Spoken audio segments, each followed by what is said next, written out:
ሸገር ካፌ ሸገር ካፌ ሸገር ካፌ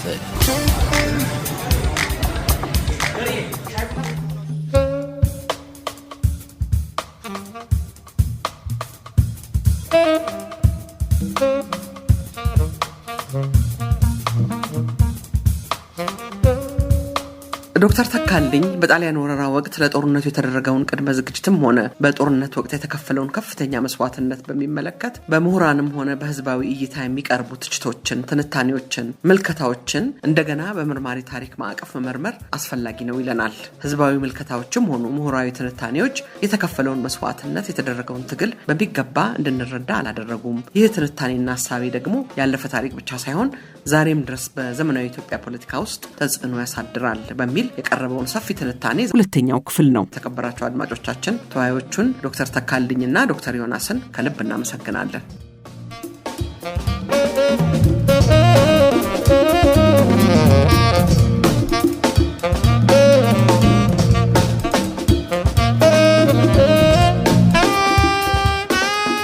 የፋሺስት ጣሊያን ወረራን ለመመከት የተከፈለውን መስዋዕትነትም ሆነ በ5 ዓመት ለነጻነት የተደረገውን ከፍተኛ ተጋድሎ የመመርመርን ተገቢነትና አስፈላጊነት የሚመለከት ነበር ያለፈው ሳምንት ውይይት። የዛሬው ውይይትም ይህንኑ ሐሳብ ፈለግ ይከተላል። ዶክተር ተካልኝ ቀጥል። እንግዲህ ይሄ የጦርነቱና የመከላከል ትግሉ 1 2 3 አንደኛ መጀመሪያ ላይ አንቺ ብለሽ እንደነበረው የሽንፈት የሆነው ነገር ሁሉ የሽንፈታችን ወሬ ነው። የሽንፈታችን ታሪክ ነው። ይህ ታሪክ የኢትዮጵያውያን ሽንፈት ታሪክ ነው።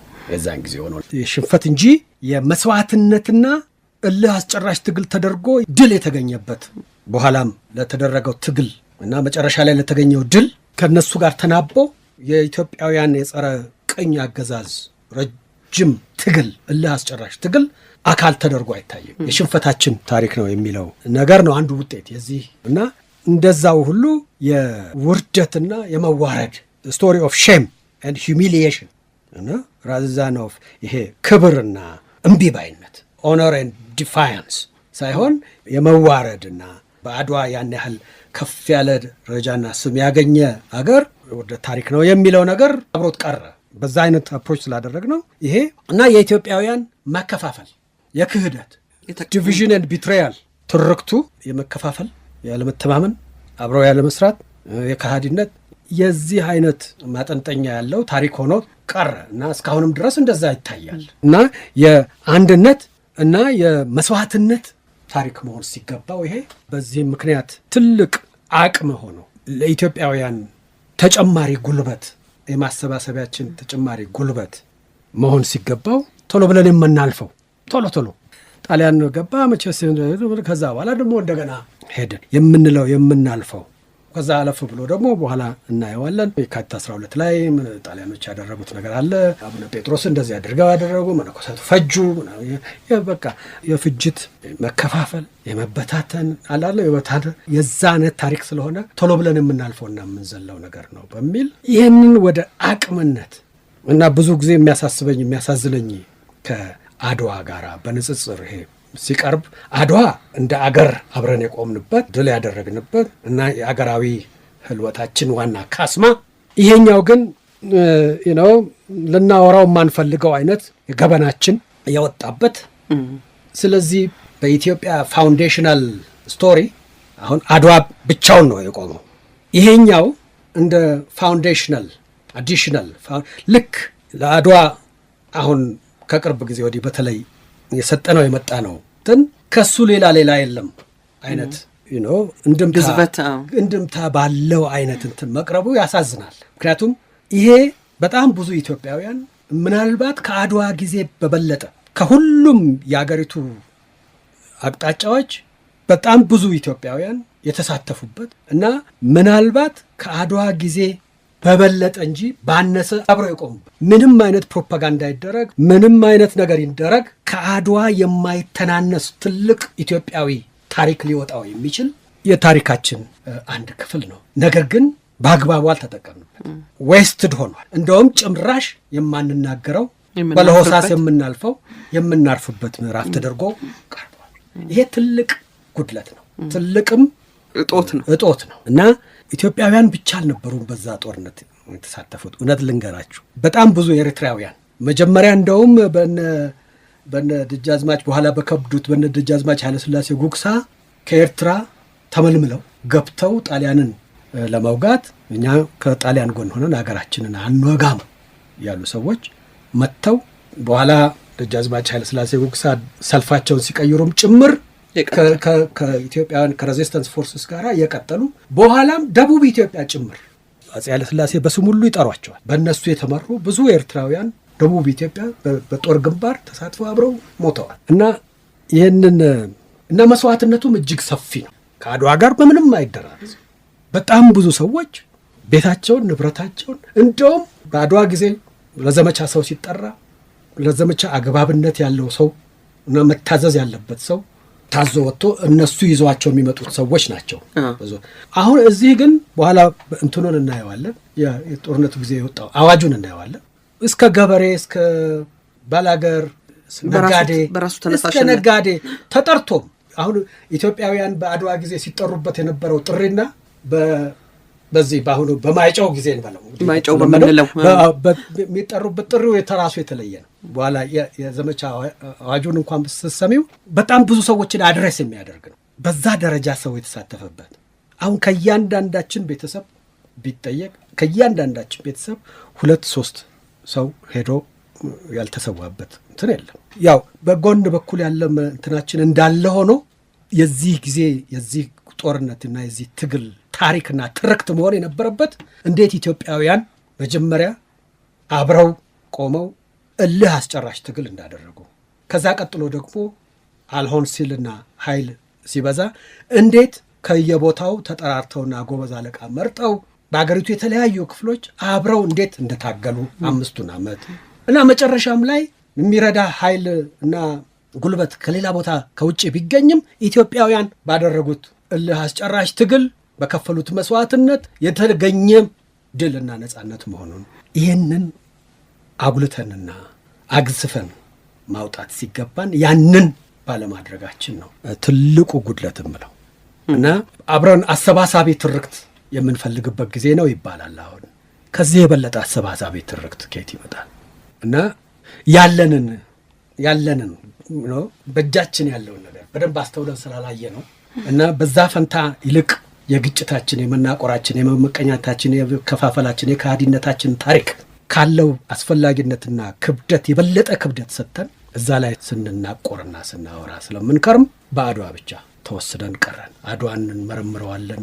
ምክንያቱም አድዋ በተመረመረ ቁጥር የሚናገረው ጥሩ ነገር ነው ስለ ኢትዮጵያ የሚል እሳቤ ስላለ እዚህ ውስጥ እጅግ በጣም ብዙ እሳቤ በጣም ብዙ ጉልህ የሆኑ የኢትዮጵያዊነት ምስክሮች የድንበርና የዛሬ ፈረንጆቹ ምዕራባውያኑ የፈጠሯቸው ድንበሮች ሁሉ ያልገደቡት የነጻነት ትግል ስቶሪ ከዚህ ውስጥ ሊወጣ አይችልም። ሳይወጣ መቅረቱ ነው ትልቁ ጉለትና የሚያሳዝነው ማለት ነው። እንደው ዮናስ እንግዲህ በውስጥ አርበኝነት ብትለው ሴቶች ብዙ ተሳስፎ ነበራቸው። የህዝብ ታሪክ በሚነገርበት ጊዜ ነው እንዲህ አይነት ነገሮች ሊወጡ የሚችለው ትላለህ ብዙ ጊዜ ተካልኝና ሌላው ቢቀር የአዝማሪዎቹ በወረራው ወቅት የነበረው የትግል ሁኔታ እንኳን ብዙ ቦታ አልተሰጠውም። ልክ ነህ በጣም ይልቅ በዛ ፈንታ እገሊት እንዲህ ብላ ዘመረች ስለ ሙሶሊኒ አመስግና ጣሊያንን እንዲህ ብላ እገሌ እንደዚህ ብሎ እንትን አለ ፉከርና እንደውም ፕሮፌሰር እንድሪያስ ነው ቅዳሜ ጨዋታ ላይ ምን ዘፈን ልምረጥልህ ስለው አንቺ ልጅ የሚለውን ዘፈን አለ ሲነግረኝ አንቺ ልጅ ብለው የሚዘፍኑት በወረራው ጊዜ ኢትዮጵያን ነው አንቺ ልጅ የሚሉት እንጂ አንዲት ወጣት ቆንጆ ሴትን ማለታቸው አይደለም ብሎኛል። ዮናስ ተሻማሁ አንተ ከመምጣት በፊት በጣም ያዳመጥኩ ነበር። በጣም እስማማለሁ ተካልኝ ከነገረን ነገር ያው ያለን ያለው ፒያሳና ጊዮርጊስ ላይ ያለው አትኩሮት 6 ኪሎ የካቲት 12 የሰማዕታት ተብሎ ከሚታሰበው 4 ኪሎ የአርበኞች ሐውልት የምንለውን 3ቱን የከተማው ቦታም ሌሎችም ቦታዎች የተሰሩ የማስታወሻ የቦታዎች ይኖራሉ ከአዲስ አበባ ውጪ። እነዚህም ቦታዎች አስተሳስረን ዘመንና ቦታን አድርገን ነው ትርክቱን መፍጠር ያለብን የሚል እሳቤ ያለው ነው። ምክንያቱም በተለይ ይሄኛው አድዋ ያመጣውን ትሩፋትንም የተጠቀመ ትግል ነው። በተለይ በዓለም አቀፍ ደረጃ የኢትዮጵያ ወርልድ ፌዴሬሽን እነ መላኩ በየነ የመሰረቱት በኋላ ላይ ብዙ አፍሪካን አሜሪካዎችና ሌሎች የኢትዮጵያ ወዳጆችን ያሳተፈ የኢትዮጵያ ትግል ራሱ የነፃነትና የጨለማ ትግል በዓለም ደረጃ ሲግኒፊካንት ያለው እንዳልከው ሰፊ በኢትዮጵያ ብቻ የማይወሰን የኢትዮጵያ መኖርና አለመኖር የነፃነት ማብቂያ መጀመሪያ ወይንም ሌላም ሀገር የፈረንሳይም ኮዝ ያለበት በጀርመን ተይዛ ስለነበር በዓለም አቀፍ ደረጃ ጉልበተኞች ነው የሚያሸንፉት ወይስ ፍትህ ከነሱ ጋር የነበሩ ሰዎች ናቸው የሚያሰው? ትግሉ የዛን አይነት ትግል አንተ እያልከን ያለ ነው። እንግዲህ አድዋን በዜና መዋል በክሮኒክል ከጻፍ ነው ይህንን ገድል ስል የትግል እንዳልከው የትግል ታሪክ አድርገን ገድል እኮ በጣም እንጠቀማለን አለ ገድል ታሪክ ሰነድነቱ ብቻ ሳይሆን በመድኃኒትነቱም ቤታችን ውስጥ ሲያምሩ ገድል እናሻሻለን እናነባለን። የገድሉን የሰማዕታቱን ትግልና እዛ ሰፈሪንግ ውስጥ አልፎ የሆነ ጽድቅ ላይ መድረስ የትግሉን መንገድን ነው እንደ ተምሳሌት ሁሌ የሚነበበው የምናነበው የሚያስተምሩን አባቶች። ግን ይሄኛውን ምናልባት እንደው ከኢትዮጵያዊ የገደልን የመተረክ ሁኔታ ውስጥም የወጣ የሀዘን ብቻ ሆኖ የቀረም ነው እያልከን ነው። ገድልም እንኳን ካደረግነው የሰማዕታቱን ታሪክ የምናነበው በትግል ውስጥ ከሆነ እንደውም የሚያሰባስበን ትግሉን ቀጣይነት ስላለው የቀኝ ግዛት የድህረ ቀኝ ግዛት የነፃነት መንገዱ ረጅም የሚቆም አይደለም። በድል ብቻ በአድዋ የሚቆም ሳይሆን አድዋና ማይጨው እንደውም አንተ አብረን በአንድ የመተንተኛ ኩነት ውስጥ አስገብተን ትግሉ እየቀጠለ እንደመጣ አድርገን ትርክት ቢወጣለት ኢትዮጵያውያንና ከኢትዮጵያ ውጭ ያለውን ፓን አፍሪካን ወይም የተጨቆኑ በቀኝ ግዛት የወደቁ ኃይሎች በሙሉ ያሰባሰበ መንፈስ ነው የኢትዮጵያ መንፈስ በተሰመነና በጣም እሱ ሁሌ የምትነግረን በሌላ መድረክ ላይ በትንሽ ጠረጴዛዎች ስለምትነግረንም በጣም አሁንም ደስ ብሎ ያዳመጥኩት የታሪክ እውቀታችንም የታሪክ ለትውልድ የምናስተላልፈው እውቀት በዚህ መልኩ እንደገና በመርማሪ ታሪክ እንደገና መጻፍ መተረክ መዘገብ እንዳለበት እየነገርከን ነው። እኔም የማስበው አድዋን በዜና መዋል የምንናገረው ከሆነ ማይጨውን በገድል ጀርና በፎርም ብንናገረው ሁለቱም አንድ ላይ የግሎሪና የገድልም የድልም ታሪክን አስተሳስረን ኢትዮጵያዊነትን ወይም የነፃነትን መንገድ እንደገና የምንተርክበት ይሆናል ብዬ አስባለሁ። በኋላ የሞቢሊዜሽኑን አዋጅ ስናነበው በተደጋጋሚ የተነሳው አፄ ኃይለሥላሴ እድል ባገኙ ቁጥር ወታደሮቹን ለማነቃቃት ያነሱት የነበረው ነገር ምንድን ነው? ይሄ የአሁንና የሰሞኑ ጉዳይ ብቻ አይደለም። ይሄ ብትሞቱም በታሪክ ፊት ወደፊት ስማችሁ ከፍ ብሎ ከመቃብር በላይ ሰው የሚውልበት እድል ነው። የኢትዮጵያንም ታሪክ የኢትዮጵያውያንን የገድል የጀግንነት ታሪክ ብትሞቱም ሰው በጉንፋን የሚሞት የለ፣ በተስቦ የሚሞት የለ እና ለብዙ ሰዎች እኮ በጦር አውድማ መሞት ራሱ እኮ የሚፈለግ ነው። ለጀግኖች ከሞትኩ ሳይቀር በጦር ሜዳ ነው ሰው አይላል ሰው እና ለወደፊቱ ታሪካችሁ ለወደፊቱ የሀገራችሁ ታሪክ ጣሊያን የሚመጣው ታሪካችንን ሊያጎድፍ ነው። ያ በጉልህ የዛሬ 40 ዓመት ከፍተኛ ቦታ የተሰጠው ታሪካችንን ሊያወርደው ሊያዋርደው ነው። ጣሊያን ማቆም ባትችሉ እንኳን ታሪካችሁ እንዳይዋረድ ማድረግ ትችላላችሁ ሞታችሁም የሚለውን ነገር ነው በተደጋጋሚ ይሉ የነበረው እና አልቲሜትሊ ግን እኛም ሁላችንም ዛሬ መጠየቅ ያለብን ያ ሁሉ ሰው ሞቶ ያ ሁሉ ሰው ተሰውቶ ይሄን ታሪካችንን አድነነዋል ወይ?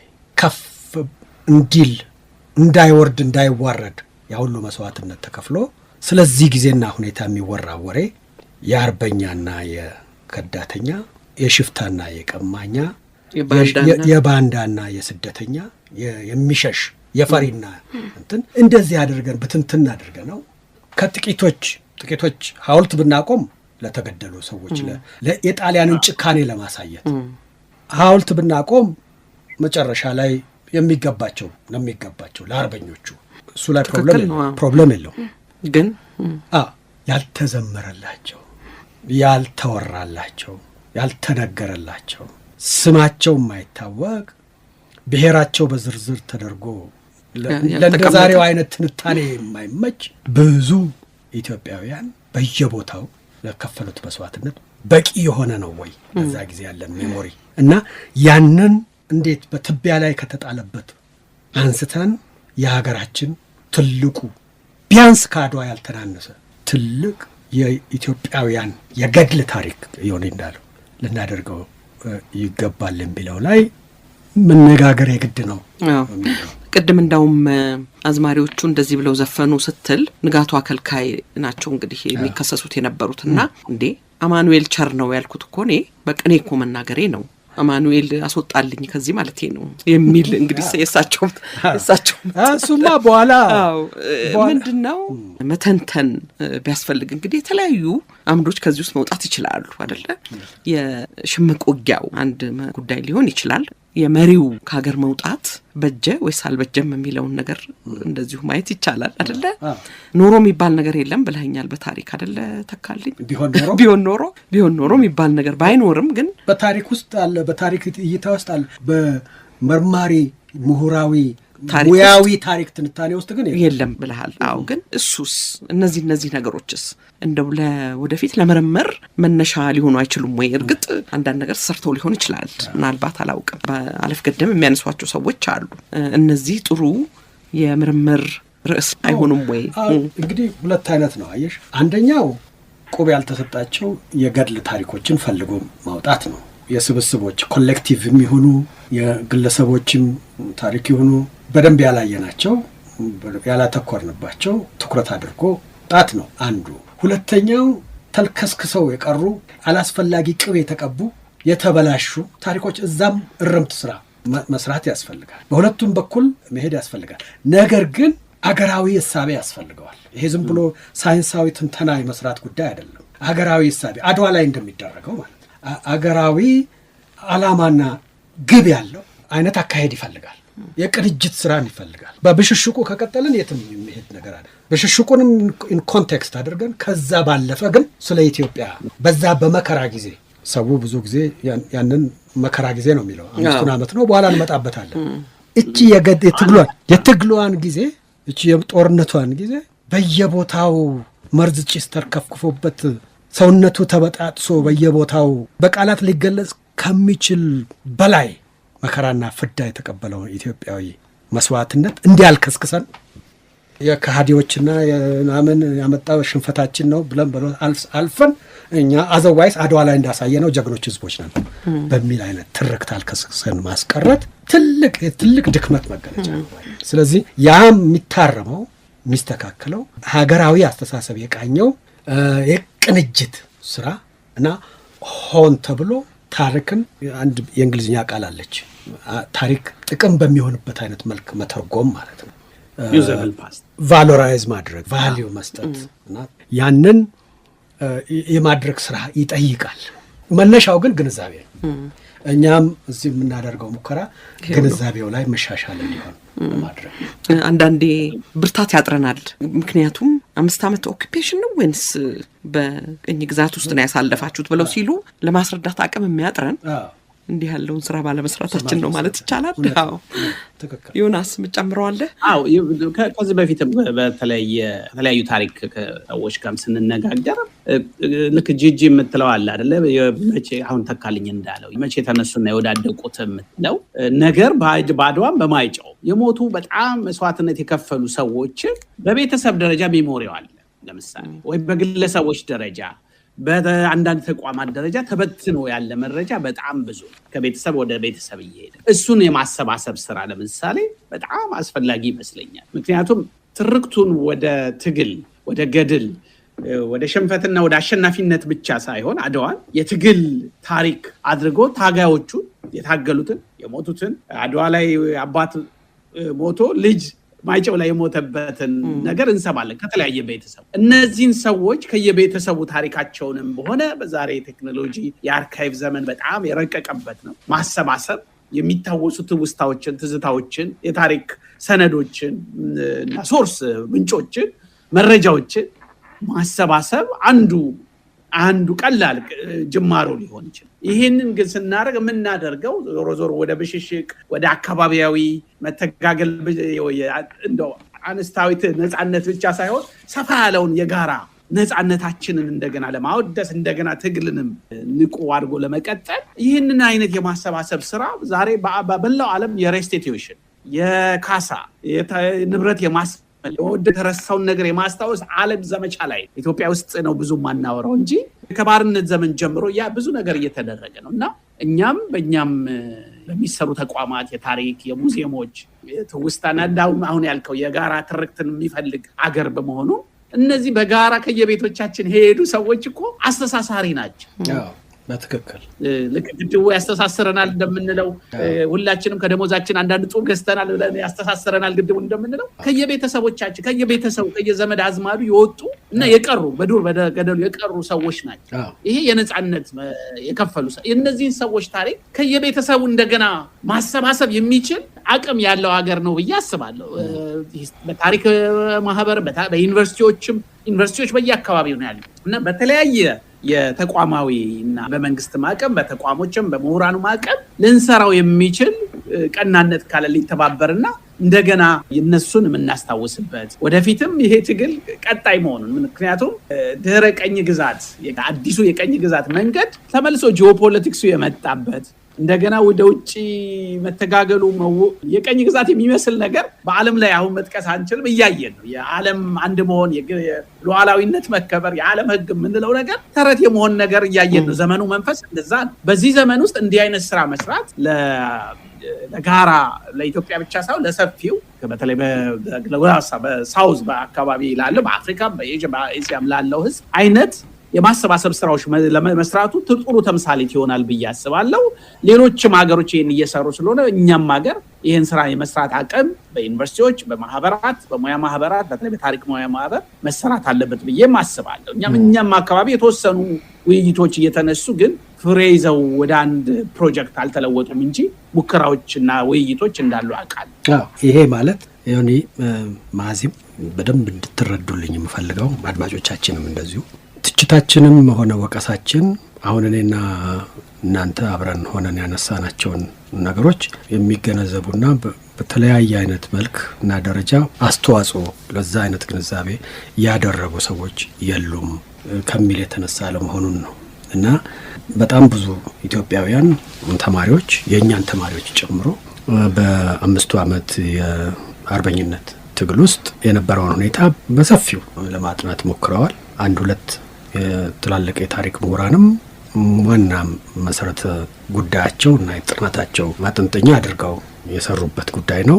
ያው እንግዲህ አርበኞቹን ላይ ፎከስ ያደረገ ነው። ከአርበኞቹ በኩል የተደረገ ጀርባ ከዛ ውጪ ያለውን አጠቃላዩን የኢትዮጵያውያን አርበኝነት እንደዚህ ታንጀንሻሊ ይነኩታል እንጂ ትኩረታቸው ግን ፎርማሊ አርበኞች የሆኑት ሰዎች ላይ ነው እና እዛም ውስጥ እንግዲህ አንዳንድ የሚያከራክሩ ነገሮች እንዳሉ ሆነው ብዙ ጥረቶች ተደርገዋል። አሁን እኛ የምንነጋገረው ምንድነው? ኢትዮጵያውያን የሚያስተባበረንን ነገር ለመፈለግ የሚያስማሙንን ነገሮች ለመፈለግ ቁጭ ብለንም እንድንነጋገር የሚያስችሉንን ነገሮች አይደለም የምንፈልገው። በታሪካችን ውስጥ ሩቅ ሳንሄድ እዚህ ከቅርቡ ለዛ ግብአት የሚሆኑ የውይይትና የመነጋገር አንዱ ባደረገው ላይ የትችት ነገር ሳይሆን ከየቦታው የተደረጉ ነገሮችን በማከማቸትና በማሰባሰብ ተጨማሪ ኃይል በሚሆኑ ነገሮች ላይ ትኩረት እናድርግ ከተባለ ይሄ ጊዜ እና ይሄ ትግሉ እንኳን ይሄ ክፉ ጊዜ ብዙ የሚጠቅመን ነገር ከውስጡ እናገኛለን እና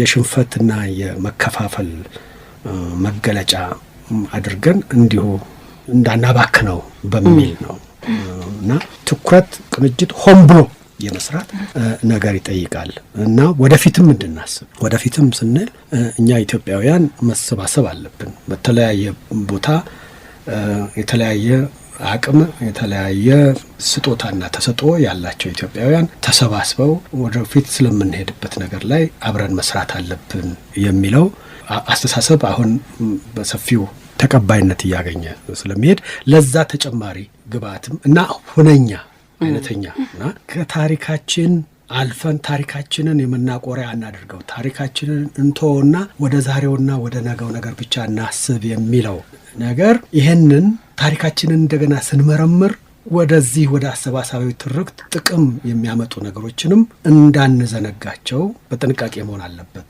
በሚል ነው እና ብዙ ጊዜ ተነጋግረናል እና አንቺ በታሪክ ትንታኔዎች ውስጥ ብዙ ጊዜ ታሪክን ምን ጥቅም አለው የምንማርበት ካለፈው ስህተት የምንማርበት እና ደግሞ አንዳንዱ ለወደፊቱ ጉልበት የሚሆነን ነገር የምናገኝበት ከጥሩም ከመጥፎም የምንማርበት ነገር ነው እና ዋናው የዛሬና ያሁኑ ነው እና ምልከታችንም የወደፊቱ ነው የሚለው ነገር በታሪክ ራሱ በደንብ በአግባቡ ሲመረመር እንዲህ በጥቅሉ ብቻ ያለፈው ጊዜ ከሚለው አገላለጽ አልፎ ሲመረመር ውስጡ ነጥሮ የሚወጣ በጣም ብዙ ጠቃሚ ነገር አለ። ከምናቀው ወደ ጉልበትነት ከለወጥነው ነገር አቅም የበለጠ አቅም አለ። የኢትዮጵያ ታሪክ ብዙ ወረት አለው እና ሲመረመር ብዙ ወረት ይወጣዋል። የኛ ጉዳይ ነው፣ የኛ የአእምሮ ውቅር ጉዳይ ነው። ወይም እንደ ህዝብ አብረን ልንሰራ የምንችለው ነገር ምንድን ነው የሚለው ነገር ለዛሬውና ለነገው ብቻ ሳይሆን ስላለፈውም ጊዜ ነው እንጂ ይሄ ኃጢአት ንስሐ የመግባት ይቅርታ የመደራረግ ካካሳም እንደዛ ስለዛ አይደለም ነው የምናገር። ስላልተናገርነው ነገር፣ ስላላየነው ነገር፣ ልብ ስላላልነው ነገር ነው። በጣም የሚያስደስተንም ይሄ ውይይት አንዱም ለዚህ ነው። ዶክተር ተካልኝ በጣም ዮናስ የምትጨምረው ነገር አለ እንዴ? አንድ ደቂቃ። እሺ። አሁን ተካልኝ ያለን መንፈስ የሚናገርበት መንፈስን የማን አስረሲየኔ ሰው ሁሌም በዚህ ጠረጴዛ ላይ ተናግረናል። ልክ ጣሊያን ከወጣ በኋላ 1950ዎቹ ምን ይላሉ? ጣሊያንን በጦር ሜዳ እንጂ በፖለቲካ አላሸነፍነውም እያሉ እየወተወቱ ነው የቆዩት። ጽሁፋቸውም ላይ በፖለቲካ አላሸነፍነውም ማለት ነው። አሁን ተካልኝ እየነገረን ያለ ነው የታገሉትን በተለያየ አይነት ዘርፍ ኢትዮጵያውያን በዛ የመከራ ዘመን ያሳለፉትን ነገር በኋላ ላይ የመከፋፈያና የመጣያ ፖለቲካ ወርሰናል፣ ከዚህ ፖለቲካ መውጣት ጣሊያንን ማሸነፍ ነው የሚል መንፈስ ያለው ንግግር ይናገሩ ነበር በዛው ዘመን። ይሄ አሁንም ድረስ ያንን የቀኝ ግዛት የፖለቲካ የማሸነፍ ስራ መስራት እኛ ጋር ነው ኳሱ የሚል ምክር። በጦር ሜዳው አሸነፈ፣ ብዙ ሰዎች መስዋዕት አሸነፈው፣ ግን የወረስነው ፖለቲካን እንደገና መመርመር ያስፈልገናል። ለዚህ ደግሞ ታሪክ የራሱ ሚና አለው። ሁለት እኔ ሁሌ የምመለከተው ኢትዮጵያ ውስጥ የታሪክ የባለሙያ የታሪክ ብቻ ሳይሆን ፕሮፌሽናል ሂስትሪ ብቻ ሳይሆን የግል ታሪክ የሚጽፉም የራሳቸውን ትዝታም የሚጽፉ የህዝባዊ ጸሐፊዎችም በጣም ብዙ ሰው ይገዛቸው እና የታሪክ ጉባኤ ከተባለ አዳራሹ ይሞላል። በጣም የሚገርመኝና በጣም ታሪክን ኮንሱም የሚያደርግ ማህበረሰብ ያለው ሀገር ይመስለኛል። በምን ምክንያት እንደሆነ አላውቅም፣ ግን ከታሪክ ጋር ያለን ቀናይነት መፍቅሬ ታሪክ በጣም አለን ብዬ አስባለሁ። እንደ ማህበረሰብ ምን አይነት ታሪክ ነው ይሄ? ምን አይነት ኢትዮጵያዊ ታሪክን እንዴት ነው የሚያዩት? የታሪክ ፍልስፍናቸው ምን አይነት ነው የሚለውን እርግጠኛ አይደለም። ግን የታሪክ ጉባኤ ከተባለ ሙሉ ነው አዳራሹ፣ ሰው ይመጣል። የታሪክ መጽሐፍም ከተባለ የታሪክ ትዝታም የትውስታም የህዝባዊ ታሪክ ፕሮፌሽናል ሂስትሪም ከተጻፈ ሰዎች ይገዛሉ፣ ያነባሉ፣ ይወያያሉና ስለዚህ ታሪክ ውስጥ መድኃኒታችንን መፈለጋችን አዋጭ ነው ብዬም አስባለሁ። አንተ ያልከውን ነገር በደንብ ለእኛ ሀገር በጣም መሬት ላይ ዝም ብሎ ከውጭ ቀርተን ታሪክ እንዲያደርጋል ስላይሆን እኛ ሀገር ለህዝቡ ለታሪክ ካለው ቀናይነትም ታሪክንም እየሰራ የቆየ ማህበረሰብ ከታሪክ ጋር ያለው ቁርኝትም ትንተናውም የተለያየ ቢሆን ያንን የተለያዩ ታሪኮች ባለሙያው የጻፈውንም ህዝባዊ ወይም የግል ጸሐፊውንም ለይቶ ደርድሮ ሼልፍ አዘጋጅቶ ከየሼልፉ እያነሳ እንዲያነብና አንድ ስርዓት መፍጠር ነው ያቃተን እንጂ ለታሪክ ቀናይ ነገር አለው። መድኃኒቱን እነዚህ መደርደሪያዎች ላይ መፈለጋችን ጥሩ ነው ብዬ አስባለሁ። እሱን ለማስመር ነው አንተ ያልከው። የዛሬውን በዚሁ እንደምድመው። አብሮን የነበሩት አድማጮቻችን ዶክተር ተካልኝ ወልደማርያም እና ዶክተር ዮናስ አሸኔ ናቸው። ሁለቱንም ከልብ አመሰግናለሁ። እናንተም ይህንን ፕሮግራም ስለምትከታተሉ በጣም በጣም አመሰግናለሁ። ሁላችንም እናመሰግናለን።